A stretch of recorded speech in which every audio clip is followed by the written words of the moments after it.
What's up, goodies? Welcome back to your girl channel and to my kitchen how to cook, and your girl is back with another video. I'm gonna show you how to make hot and spicy cheesy Jamaican beef patty in your kitchen, fast, easy and simple. So if you're new here and you have not subscribed, go ahead and do so, and then turn on that post notification so you will always know when I upload new content. And for all of my returning goodies, guess what? Oh no, no, summer loving, right? Let's cook. In my eyes, you're a star, girl. Hey, she fit me, and she give me love plenty. Yeah, she authentic. This are the real thing, this are the plastic.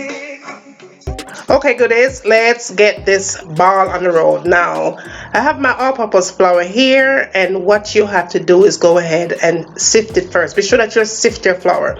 Now, you could use bread flour here if you like, but please do not use self-rising flour for the recipe. That is not going to work at all. And I will list everything that I'm using down below. Okay, now that's how the flour is going to look when you actually sift it. You do have lumps in it. Now that's one of the main reasons why you have to sift your flour. Okay, so make sure you do that. Now to that flour I did salt, and I did add some baking powder to it. Now after the baking powder, I went in with some unsalted butter, and I added my vegetable shortening as well. Combine that together first, right? With clean hands, of course, because we're trying to achieve one of the best patty flakes you can ever find in your kitchen ever.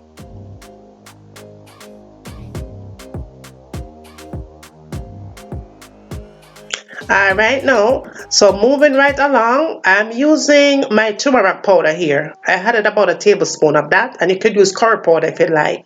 Now to give it a nice little color to it, I added some paprika to it, about a teaspoon of that. And of course you could add a tablespoon as well. Combine that together now nicely like I'm doing here, and then I added the water.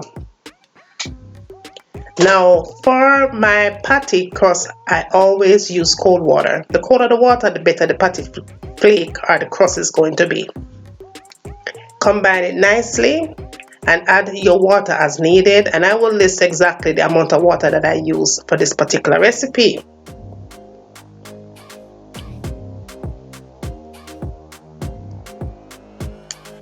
Now after you have done with that, this is what you're going to do.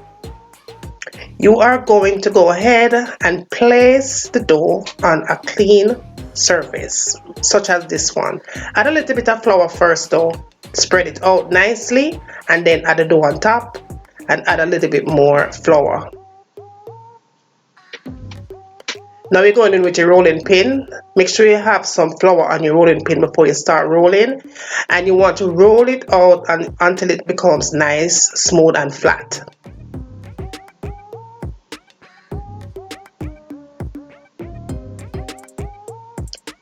Turn it over and do the same thing on this side.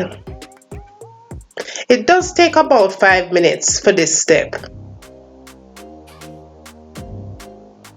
Now after you have done with that, you're going to go ahead and add some more of the unsalted butter on your dough and fold it in. After you fold it in, you go back, add some more flour, and you're once again going to smooth it out nice and flat. Just like that. Now after you achieve that, you're going to go back again and add some more of the unsalted butter onto your dough and once again fold it in.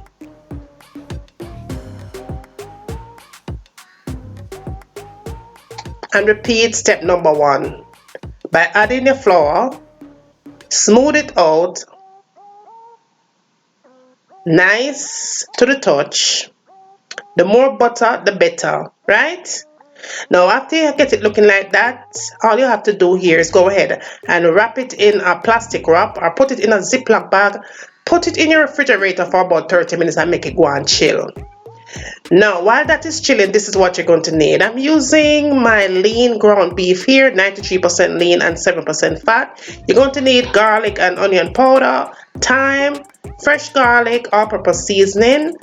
Yeah, I'm using that one there. Black pepper, and just use whatever you like for the recipe. I have some scallion and onion and other little things here, and bell pepper. I'm definitely going to use the hot scotch bonnet pepper because that's what you requested, and a little bit of salt, and that is totally optional, right? I'm going to use some of this Italian style breadcrumbs as well. Now let's get all this together. Now in a pan, you're going to go ahead and add some oil, and I'm using sunflower seed oil here, and that can be substituted. To that I added the garlic, the fresh garlic, and then I added the onions, I added the bell pepper,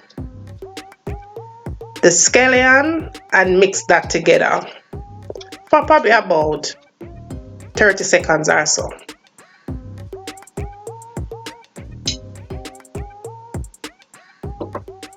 Alright, so to that, I went in and added the pepper, the scotch bonnet pepper, quite a lot of that because you asked for extra spicy, and we're going to make this patty really spicy, right? Now I added some dry thyme. Now if you're using fresh thyme, be sure to remove the stems away, right? Just put the leaves in only. Add a little bit of black pepper to flavor. Salt as needed, not too much here because the season is going to have salt in it, so be easy. And like I said, you could always leave the salt out. If you're using all-purpose seasoning, that's all you need. Give it a good mix right here again.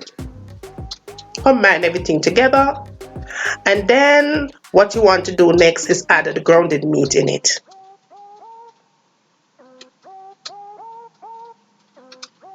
Now we're definitely gonna have to season up that meat too, because you're not going to depend on just your veggies in the bottom to give it flavor. So here's what I did. I went ahead and added some garlic and onion powder.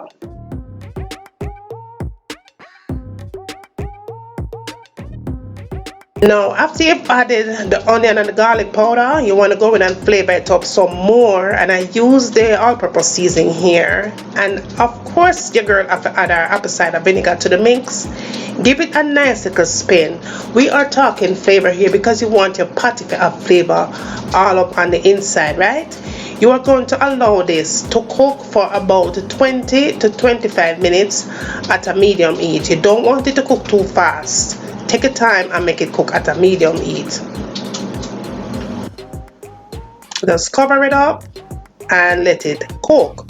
Now, after 20 to 25 minutes, you come back. This is what it's going to look like at 25 minutes, 20 to 25 minutes. I added the Italian breadcrumbs here, right?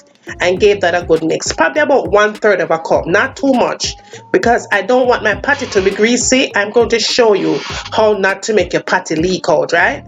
So this is a good step for you to practice to have the most perfect patty. You don't want to cook patty and you meat the one side and you crust the other side. That don't look right. So this is perfect to do it. This is the perfect way to do it, right? Now all I'm going to do here is just allow it to cook for another 5 minutes because it's already cooked, but I want everything to settle in with the last ingredient that I added to it, and that's good to go. Now that my dough is perfect, we're going to take it from the refrigerator, but I must tell you though, before you start doing anything to this dough, before you're ready to use it, you take it out of the refrigerator and let it sit for about 10 minutes. Don't forget that, right? Now after that, you're ready to knead out the thing, flat out the thing. You go ahead and add your flour to it, and once again you're going to do the same thing. Go and press it out nice and smooth to the touch.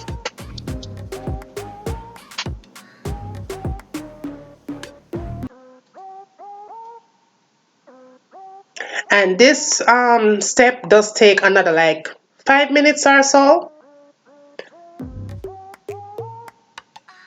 Now good, if you're still here watching me cooking and you have not subscribed, please go ahead and subscribe. And for all my returning goodies, if you're not getting my uploads, be sure to check your notification.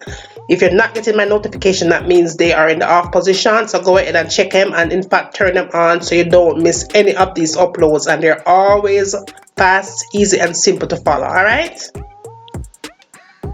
Okay, so I'm smoothing my dough out here. Make sure say I have that nice little, cross flaky thing I go on when we done bake. So you do it just like this. Now to make your circles, you can use just about anything that you have in your pantry or whatever, right? So all I used actually was one of them little soup plate. That's it. This gave me the perfect size patty that I wanted. Now this particular dough I used I did achieve 6 patty out of this, but I did get 6 big patties. Now if you don't want these size patties that I made, of course you could get more out of this amount, right? But I wanted 6 here.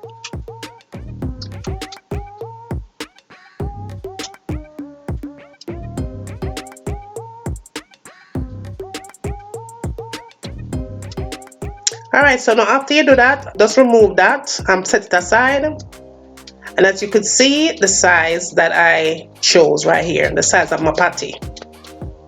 Now that was perfect for me. Alright, so now let's get this thing all filled up because we're going to make this thing cheesy, baby. So the first thing you want to do is go ahead and add your filling in. Because you asked for cheesy, hot and spicy, cheesy Jamaican beef patty in your kitchen.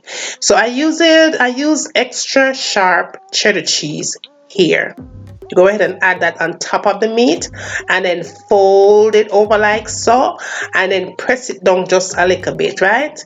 Just to make sure that you get that seal around the edges. That looks pretty good. Then you get your fork and of course you could wet it. If you see that it's sticking, you wet the fork and then just press along as you go. But I didn't need to do that. It was working perfectly this way for me.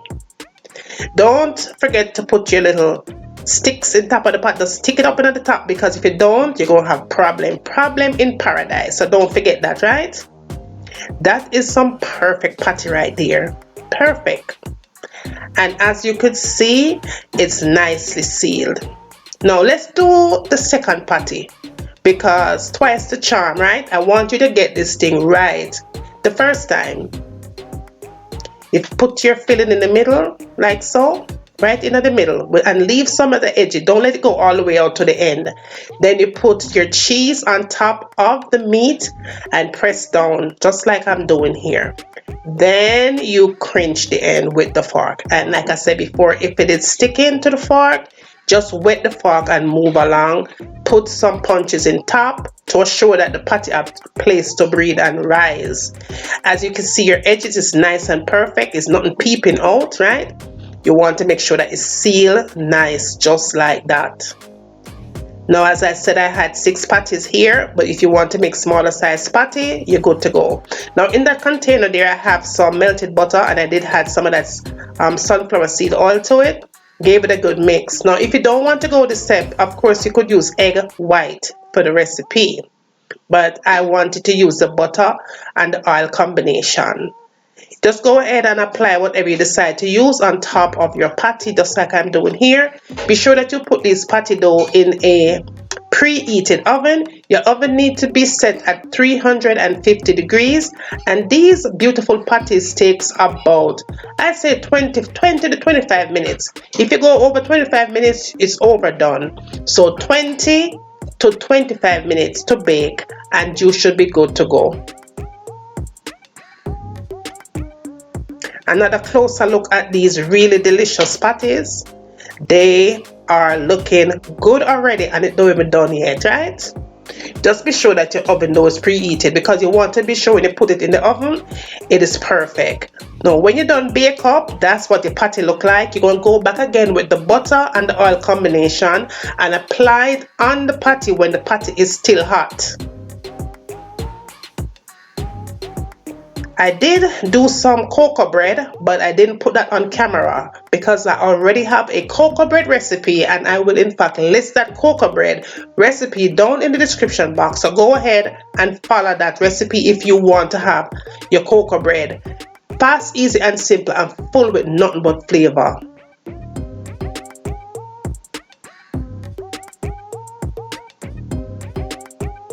Look at your patty once again. You see how that look? Perfect, goodie. Perfect. If you're doing patty for the first time, this is the perfect recipe for you. If you're a beginner Step by step, look at your patty. It doesn't get any better than that. And as you see, the filling did not come out. It stayed in there where it is supposed to be. Look at the crust. Look at the patty crust. Look at that patty. It's not flaking, falling apart. It's just sitting perfectly. That's sit on right pan the thing. Look there. The patty is so nice and cheesy, honey. Perfection at its best. You have to give this recipe a try. Share it with all your friends and family. Tell them what's going on over here. Bring them, come and send them, come. I am waiting.